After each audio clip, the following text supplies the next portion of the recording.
Emma sat quietly in the corner of the school cafeteria, her small hands wrapped around a simple sandwich. The bread was a little stale, and the filling was just peanut butter. But she ate it carefully, making sure not to waste a single crumb. Around her, the noise of hundreds of students filled the large room, but Emma felt invisible in her usual spot by the window. She wore the same jacket she had worn every day for the past 2 years. It was too big for her small frame, hanging loosely on her shoulders like a tent. The green fabric had faded to an odd color that wasn't quite brown and wasn't quite green. There were small holes near the pockets where the material had worn thin, and the sleeves were frayed at the edges. But Emma loved that jacket more than anything else she owned. "Look at her again," whispered Jessica, a girl from Emma's class. She sat 3 tables away with her group of friends, but her voice carried across the cafeteria. "She's wearing that ugly jacket again. Doesn't she have anything else?" The other girls giggled, and Emma pretended not to hear them. She had learned to ignore the whispers and the pointing fingers. At 10 years old, she had already mastered the art of making herself small and unnoticed. She pulled the jacket tighter around herself and continued eating her sandwich. Mrs. Rodriguez, the school counselor, had tried to help.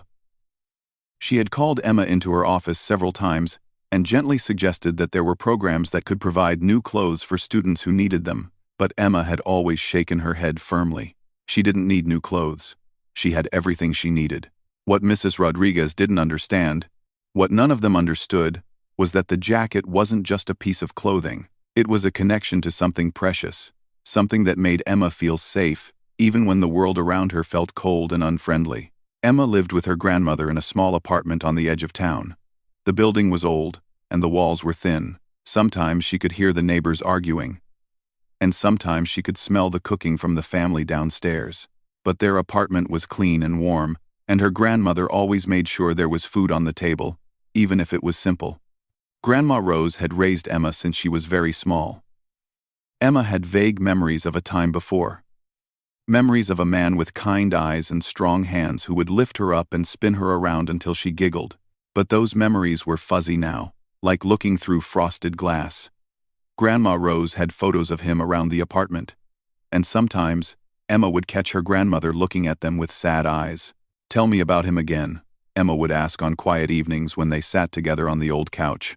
And Grandma Rose would smile, though her eyes would fill with tears, and she would tell Emma about her father. How brave he was, how much he loved his country, and how much he had wanted to meet his little girl. She would tell Emma about the letters he had written from far away, letters full of love and dreams about coming home.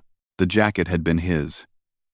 It was too big for Emma now, and it had been too big for her 2 years ago when Grandma Rose first gave it to her. But she wore it everywhere, even when the other children laughed, especially when they laughed. "Emma dear," her teacher, Miss Carter, had said gently one morning, "it's getting warm outside. You don't need to wear your jacket inside the classroom." But Emma had just shaken her head and kept the jacket on. She wore it during math class and reading time. She wore it at recess when she sat alone on the swings, watching the other children play games she wasn't invited to join. She wore it home on the bus, ignoring the giggles and whispers of the students behind her. The jacket had several patches on it, but there was one patch that was different from the others. It was small and rectangular, sewn carefully onto the left side near the chest. Emma didn't fully understand what it meant, but she knew it was important. Grandma Rose had explained it to her once, using words that were too big and concepts that were too complex for a young child to grasp completely. "This patch represents honor," Grandma Rose had said, touching it gently with her weathered fingers. "Your father earned this. Not everyone gets one of these, Emma. It's very special." Emma had nodded solemnly, not fully understanding but sensing the weight of importance in her grandmother's voice. She had made a promise to herself that day to always take care of the jacket, to never let anything happen to it. At school, the teasing continued. Some days it was worse than others. Marcus, a boy in her grade, had started calling her Raggedy Emma because of the jacket. The name had caught on, and soon other children were using it too. Emma pretended it didn't hurt, but sometimes at night, she would bury her face in her pillow and cry as quietly as she could, so Grandma Rose wouldn't hear. "Why don't you just get a new jacket?" asked Sarah. a girl who sometimes sat near Emma during art class. Sarah wasn't mean like some of the others, just curious. My mom could probably find you one at the store. Emma had looked at Sarah with serious eyes. I don't want a new jacket, she had said simply. This one is perfect. Sarah had looked confused, but she didn't ask any more questions. Most people didn't understand, and Emma had learned not to expect them to. The worst day had been when Tommy Patterson, the class bully, had decided to make the jacket his target. It was during recess, and Emma was sitting under the big oak tree, reading a book she had borrowed from the library. Tommy had walked over with his friends, all of them grinning in the way that meant trouble. Hey, Raggedy Emma, Tommy had said, loud enough for other kids to hear. Where did you get that ugly jacket? The trash? Emma had looked up from her book but hadn't answered. She had learned that responding usually made things worse. I bet it smells bad, Tommy had continued, encouraged by the laughter of his friends. It looks like something a homeless person would wear. Leave her alone, had come a voice from nearby. Emma had looked up to see Michael, a quiet boy from her class, standing a few feet away. He wasn't particularly big or strong, but there was something firm in his voice that made Tommy pause. What's it to you? Tommy had asked, but some of the confidence had gone out of his voice. She's not bothering anyone, Michael had said. Just leave her alone. Tommy had looked like he wanted to say something else. But Miss Carter had appeared from around the corner of the building, and he had wandered off with his friends, muttering under his breath. Emma had looked at Michael with surprise. No one had ever stood up for her before. Thank you, she had said quietly. Michael had shrugged. My dad was in the army, he had said. He taught me that you should always stand up for people who need help. After that, Michael had started sitting with Emma, sometimes at lunch. He didn't ask her about the jacket or why she wore it every day. He just sat with her and talked about normal things like books and movies and what he wanted to be when he grew up. Emma had started to think that maybe not everyone at school was mean, but the jacket continued to draw attention. Teachers would give her sympathetic looks, clearly thinking she needed help that she was too proud to ask for. Other students would point and whisper, making up stories about why she only had one piece of outerwear. Emma had heard some of the stories they told. Some said her family was too poor to buy her new clothes. Others said she was dirty and didn't care about how she looked. A few of the crueler children had suggested that she smelled bad because she never washed the jacket. None of them knew the truth. None of them knew that the jacket was washed carefully every weekend, hung gently on the line behind their apartment building to dry. None of them knew how tenderly Grandma Rose would inspect it for new tears or loose threads, mending them with the same care she would give to the most expensive garment. None of them knew that sometimes, when Emma was feeling especially sad or scared, she would bury her nose in the collar of the jacket and imagine she could still smell her father's cologne, though that scent had faded long ago.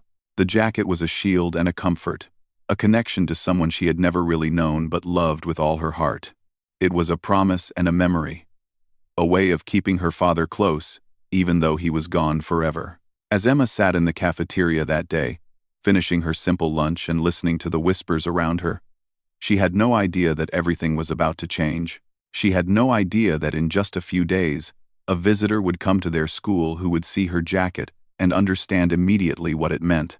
She had no idea that the patch she treasured so carefully would soon bring her more attention than she had ever wanted, but also the respect and honor that her father's memory deserved. For now, she was just a little girl in a worn jacket, doing her best to be invisible in a world that seemed determined to notice her for all the wrong reasons. She finished her sandwich, packed up her simple lunchbox, and prepared for another afternoon of trying to blend into the background, never imagining that soon she would be anything but invisible. The morning started like any other for Emma. She woke up in the small bedroom she had made her own, with its single window that looked out over the parking lot behind their apartment building. The walls were painted a cheerful yellow that Grandma Rose had chosen to make the room feel brighter, and there were drawings Emma had made taped up beside her bed. She could hear her grandmother moving around in the kitchen, probably making breakfast and packing Emma's lunch for school. The smell of toast and coffee drifted under her bedroom door, mixing with the morning sounds of their neighbors getting ready for their own days. Emma got dressed carefully, pulling on her worn jeans and a clean t-shirt that was a little too small for her. Then, as she did every morning, she reached for the jacket hanging on the back of her door. She slipped her arms through the sleeves that were too long and felt immediately more secure. Like putting on armor. In the kitchen, Grandma Rose was waiting with a plate of toast and a glass of orange juice. She was a small woman with silver hair that she kept neat despite their limited budget. Her face was lined with wrinkles that spoke of both laughter and worry, and her hands were always busy with some task or another.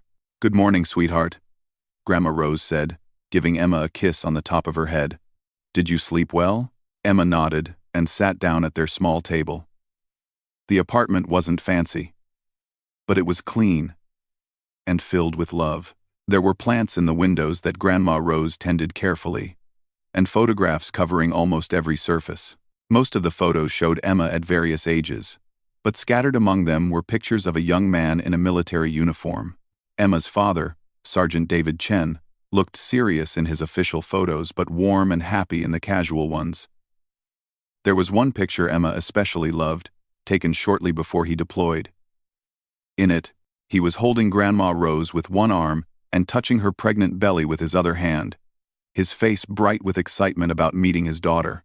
"Mrs. Henderson from next door asked about you yesterday," Grandma Rose said as Emma ate her breakfast. "She wanted to know if you needed any winter clothes. Her granddaughter outgrew some things." Emma shook her head firmly. "I have everything I need," she said. The same response she always gave. Grandma Rose sighed quietly. She understood why Emma was so attached to the jacket, but she also saw how the other children treated her because of it. Sometimes she wondered if she had made the right choice in giving it to Emma so young, but when she saw how Emma's face lit up when she talked about her father, how the jacket seemed to give her strength when things got difficult, she knew she couldn't take it away. "You know," Grandma Rose said gently, "your father would want you to be happy. He wouldn't want you to suffer because of something that belonged to him." Emma looked up from her toast. "I'm not suffering," she said. "The jacket makes me happy. It makes me feel like he's with me." There was a wisdom in Emma's young eyes that sometimes surprised Grandma Rose. This little girl had faced losses that many adults couldn't handle. Yet she carried herself with a quiet dignity that reminded Rose so much of her son. "Tell me the story again," Emma said, as she often did during breakfast, "about how Daddy got the patch." Grandma Rose's expression grew solemn. Even after all these years, talking about David's final mission was difficult. But Emma needed to know, needed to understand why the jacket was so special. "Your father was a very brave soldier," Grandma Rose began, her voice soft. "He was stationed far away, in a place where there was a lot of danger. One day, his unit was attacked, and several of his fellow soldiers were trapped in a building that was on fire." Emma listened intently, though she had heard this story dozens of times before. "The commander said it was too dangerous to go back for them," Grandma Rose continued. "But your father couldn't leave his friends behind. He went back into that building 3 times, bringing out wounded soldiers each time. On the 3rd trip, the building collapsed." Emma's eyes filled with tears, as they always did at this part of the story. "But because of what he did, 7 soldiers went home to their families," Grandma Rose finished. 7 fathers got to see their children again. 7 mothers got to hug their sons. Your father saved 7 lives that day. And that's why he got the special patch," Emma said, touching the small rectangular piece of fabric on her jacket. "That's right," Grandma Rose said. "The Medal of Honor is the highest award a soldier can receive. Your father was a hero, Emma, a real hero." Emma felt a surge of pride that made her sit up straighter. She didn't fully understand everything about war and medals and military honor, but she understood that her father had done something incredibly brave and important. She understood that the patch on her jacket represented something that most people would never earn. At school that day, Emma noticed that there seemed to be more activity than usual. Teachers were talking in hushed voices in the hallways, and there were men in suits walking around with the principal. During morning announcements, Mrs. Davis, the principal, told the students that they would be having a special assembly later in the week. "We're going to have some very important visitors," Mrs. Davis said over the intercom. "I want everyone to be on their best behavior, and remember that you represent our school." Emma didn't pay much attention to the announcement. Special assemblies usually meant someone would come to talk about things like staying away from drugs or being kind to others. She was more focused on getting through another day of whispers and stares. During math class, she caught Jessica and her friends pointing at her again. She heard fragments of their conversation. Words like gross and smells. And why doesn't someone help her? Emma kept her eyes on her math worksheet and pretended not to notice. At lunch, Michael sat with her again, which had become their routine over the past few weeks. He talked about a movie he had seen over the weekend, something with robots and explosions that sounded exciting. Emma listened and occasionally smiled, grateful for his friendship even though she didn't say much in return. "My dad asked about you," Michael said casually as he opened his bag of chips. Emma looked up in surprise. "He did?" "Yeah. I told him about how some kids were being mean to you about your jacket. He got this really serious look on his face and asked me to describe it." Emma felt a flutter of anxiety. "Did I do something wrong?" No, Michael said quickly. "It's nothing bad. He just seemed really interested. He asked a lot of questions about the patches on it." Emma instinctively pulled the jacket closer around herself. She didn't like the idea of adults she didn't know talking about her jacket, even if Michael's father seemed nice. "He wants to meet you sometime," Michael continued. "He said it would be an honor." Emma didn't understand what that meant, but she nodded politely. Michael's father worked at the military base outside of town, she knew. So maybe he understood about soldier things. Still, the idea of meeting new people made her nervous. That afternoon, during science class, Emma overheard Mrs. Patterson and Miss Carter talking in the hallway just outside the classroom door. "It's such a shame," Mrs. Patterson was saying. "That poor little girl, wearing that filthy old jacket every day. Doesn't her grandmother realize how the other children treat her?" "I've tried talking to both of them," Miss Carter replied. "But they're both very stubborn about it. The grandmother seems like she's doing her best. But I think they might need some assistance they're not willing to accept. Maybe when the general comes for the assembly, someone could speak to social services." Mrs. Patterson suggested. This kind of neglect shouldn't be ignored. Emma felt her cheeks burn with shame and anger. They thought Grandma Rose was neglecting her. They thought the jacket was dirty and that wearing it was somehow wrong. They didn't understand anything at all. She spent the rest of science class staring out the window, trying not to cry. The teacher called on her twice, but Emma barely heard the questions. Her mind was spinning with worry about what the teachers might do, what they might try to make her and Grandma Rose change. After school, she walked home slowly, dreading having to tell her grandmother what she had overheard. The jacket felt heavier than usual, like it was weighing her down instead of protecting her. But when she got home, Grandma Rose was in an unusually good mood. She was humming while she cooked dinner, and there was a lightness in her step that Emma hadn't seen in a while. "How was school today, sweetheart?" Grandma Rose asked as Emma hung her backpack by the door. "It was okay," Emma said, not wanting to worry her grandmother with the conversation she had overheard. "I have some good news," Grandma Rose said, turning from the stove with a smile. "I got a call from your school today. They're having a special assembly this Friday, and they want families to come if they can. I managed to get the morning off work so I can be there." Emma felt a mix of happiness and anxiety. She loved the idea of having Grandma Rose at school with her, but she also worried about what the other families would think when they saw them together. "What kind of assembly is it?" Emma asked. "Something about honoring military families," Grandma Rose said. Mrs. Davis said they're having a general come to speak to the students about service and sacrifice. Emma felt a strange flutter in her stomach. A general was a very important military person, she knew. The kind of person who would understand about patches and medals and what they meant. "Will you wear your nice dress?" Emma asked. "Of course," Grandma Rose said. "And you can wear your pretty blue dress. The one we got for church." Emma nodded, but her hand went automatically to the sleeve of her jacket. She couldn't imagine not wearing it, especially to an assembly about military families. The jacket was her connection to that world, her proof that she belonged in a conversation about service and sacrifice. That night, as Emma lay in bed, she thought about the upcoming assembly. She wondered what a general would look like in person, whether he would be scary or kind. She wondered if any of the other students had family members who were soldiers, or if she would be the only one. Most of all, she wondered if anyone would understand why her jacket was so important to her. Why she couldn't just take it off and put on something newer and prettier. She wondered if the general would recognize what the patch meant, or if he would just see another shabby child in need of help. As she drifted off to sleep, Emma hugged the jacket around herself like a blanket. Tomorrow would bring another day of whispers and stares, another day of being different from everyone else. But Friday would bring the assembly, and somehow, Emma had a feeling that everything was about to change. She had no way of knowing just how right she was. Friday morning arrived with an unusual energy at Oakwood Elementary School. Emma could feel it the moment she stepped off the bus. Students were walking a little straighter.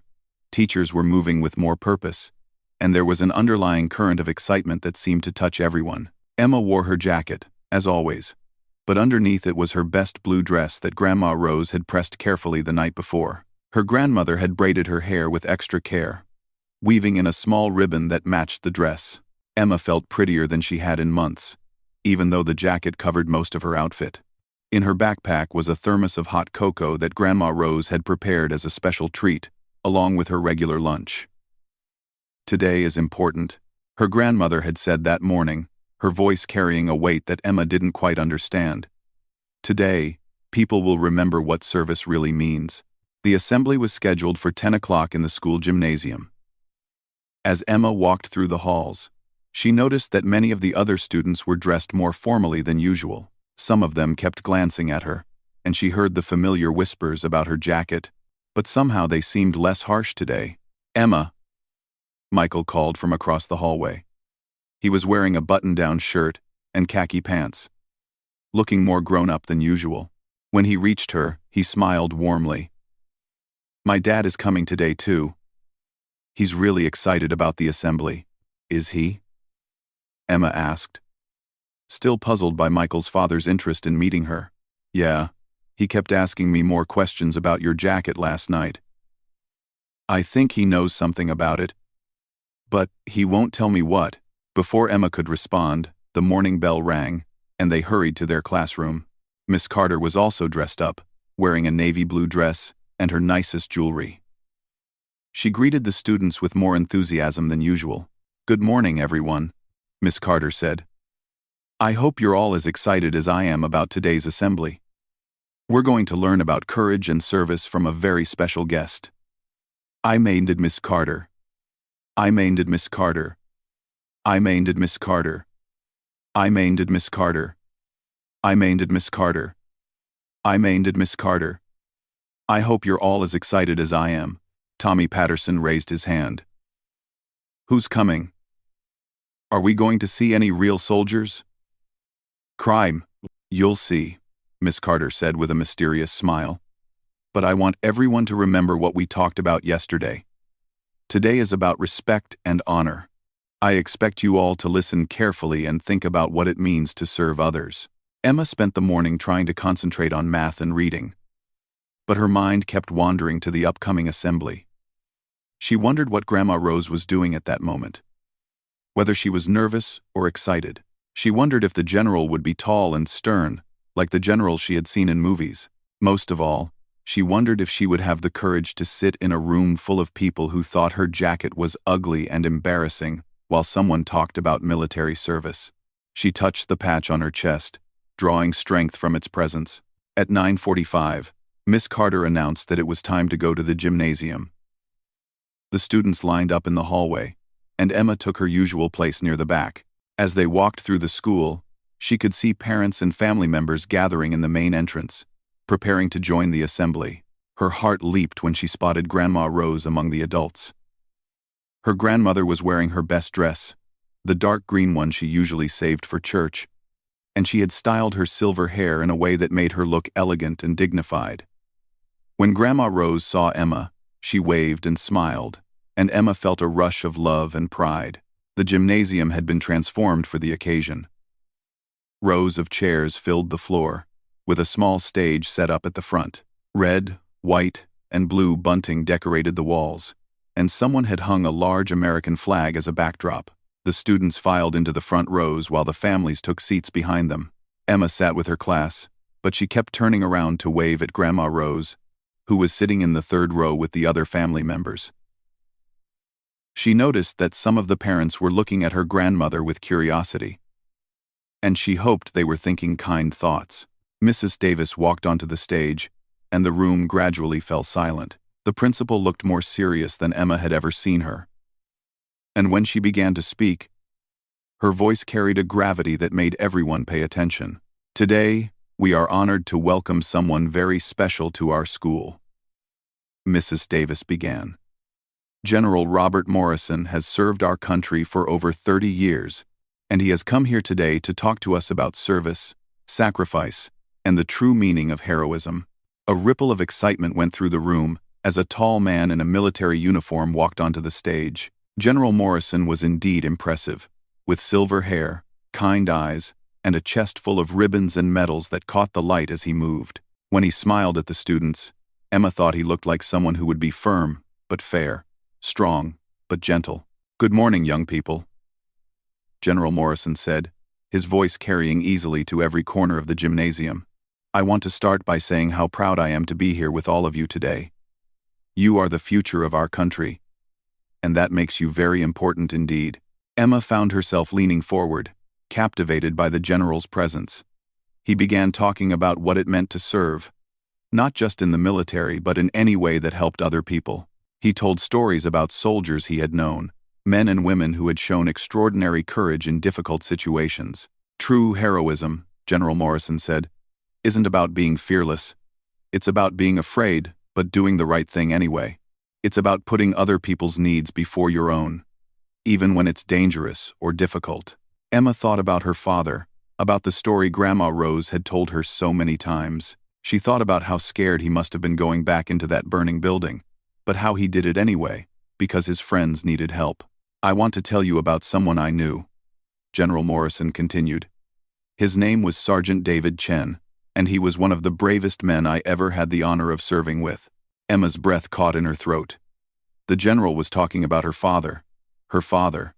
She gripped the arms of her chair and stared at the stage, hardly believing what she was hearing. Sergeant Chen was killed in action several years ago, but not before he saved 7 of his fellow soldiers from a burning building, General Morrison said, his voice becoming even more solemn.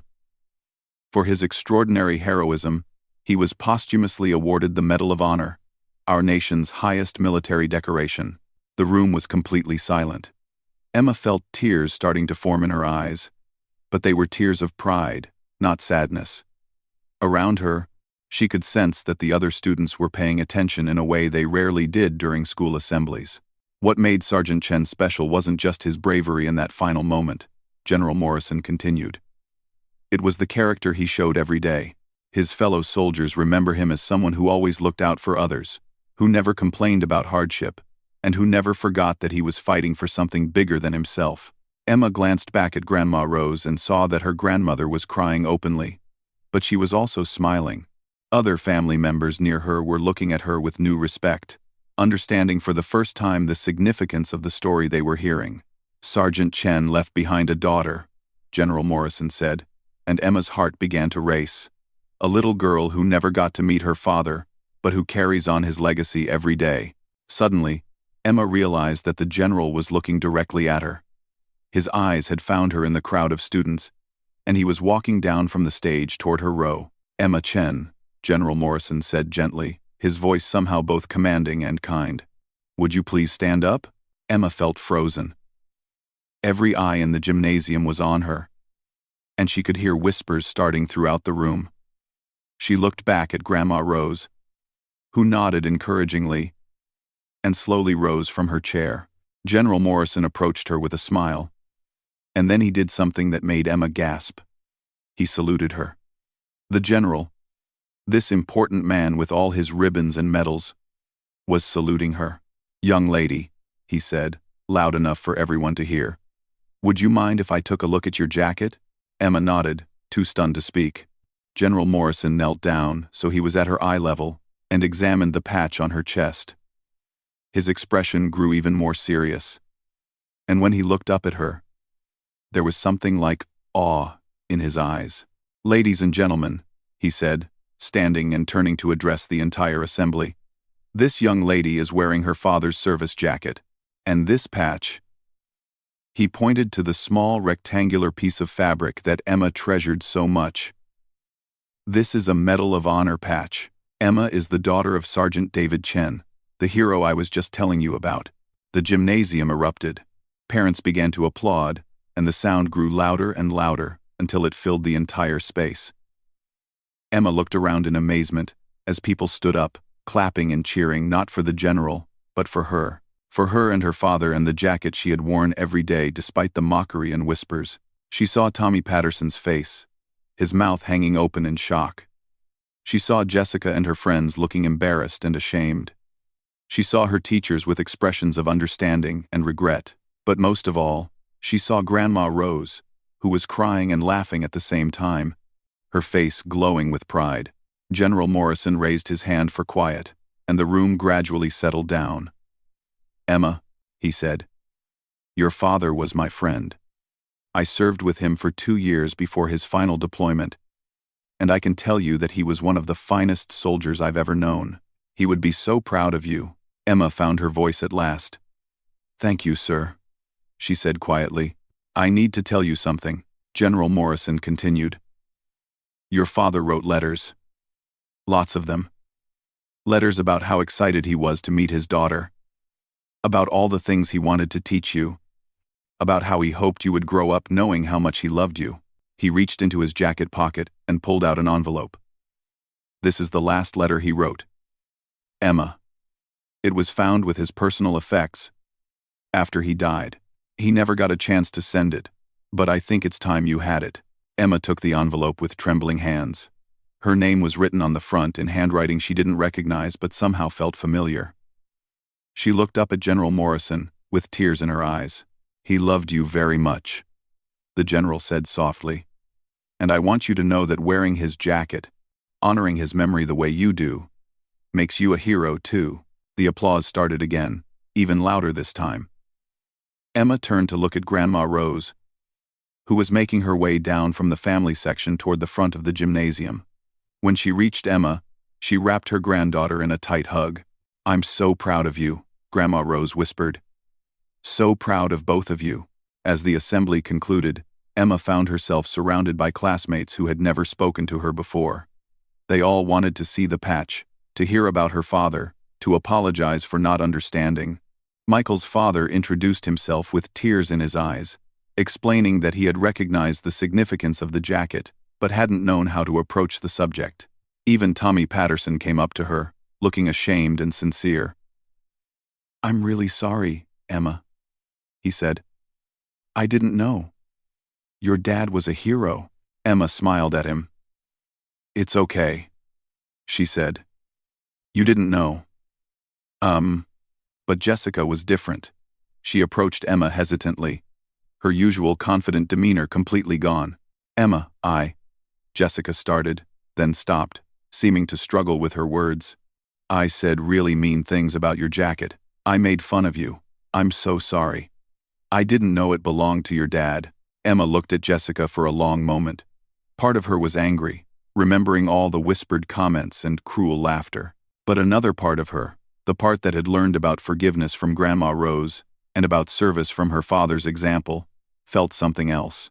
"Thank you for saying sorry," Emma said finally. "That means a lot." As the families began to leave the gymnasium, General Morrison spent a few more minutes talking with Emma and Grandma Rose. He told them stories about Sergeant Chen, about his sense of humor and his kindness to younger soldiers. He gave them his contact information and promised to stay in touch. "Emma," he said before leaving, "I want you to know that you can be proud of that jacket. You should wear it with honor, because that's what it represents. Don't ever let anyone make you feel ashamed of honoring your father's memory." Emma nodded, feeling a confidence she had never experienced before. "I won't," she said. Walking home from school that day, Emma felt like the world had shifted around her. Students she had never spoken to before waved to her in the hallways. Teachers smiled at her with new understanding. Even the bus driver, who had witnessed months of teasing during the ride home, treated her with special kindness. At home that evening, Emma sat on the couch with Grandma Rose, the letter from her father unopened on the coffee table in front of them. They had decided to read it together. When they were both ready, "Are you happy, sweetheart?" Grandma Rose asked, stroking Emma's hair. Emma looked down at her jacket, at the patch that had finally received the recognition it deserved. She thought about her father, about his courage and sacrifice, about the love that had traveled across years and miles to reach her through the stories and the jacket, and now through his final letter. "Yes," Emma said. "I think Daddy would be happy too." "I know he would," Grandma Rose said. "I know he would." Outside, the sun was setting, painting their small apartment in warm golden light. Emma felt safe and loved and proud, wrapped in her father's jacket and surrounded by her grandmother's care. Tomorrow would bring new challenges and new adventures, but tonight, she was exactly where she belonged. The jacket that had once been a source of shame and mockery had become what it was always meant to be. A symbol of honor, sacrifice, and the kind of love that never dies. And Emma, the little girl who had worn it faithfully through months of misunderstanding, had finally received the recognition that both she and her father deserved. In that moment, surrounded by love and understanding, Emma knew that she would never take off the jacket. Not because she was afraid to, but because she was proud to wear it. It was her connection to a hero, her badge of honor, and her promise to live up to the legacy of service and sacrifice that her father had left behind. The general had seen the patch and stopped in shock. But what he had really seen was the love of a daughter for her father, and the courage it takes to honor someone's memory even when the world doesn't understand. That kind of courage, Emma was learning, was just as heroic as anything that happened on a battlefield.